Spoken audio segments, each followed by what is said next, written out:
پاک فضائیہ کے سربراہ air chief marshal Zaheer Ahmed Babar Sidhu Rawalpindi میں اسکواڈرن لیڈر عثمان یوسف شہید کی رہائش گاہ پر پہنچے، جہاں انہوں نے سوگوار خاندان سے تعزیت کی اور فاتحہ خوانی کی۔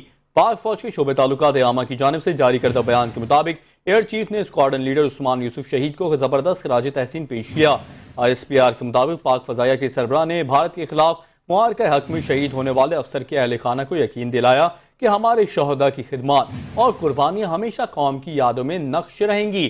انہوں نے شہداء کے درجات کی بلندی کے لیے فاتحہ خوانی بھی کی اور دعا کی کہ اللہ تعالیٰ سوگوار خاندان کو صبر جمیل عطا فرمائے۔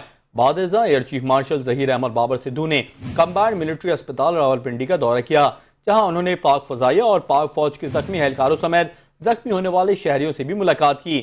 مارشل چیف ظہیر احمد بابر سدھو نے زخمی اہلکاروں کے غیر متزلزل عزم اور حوصلے کو سراہا۔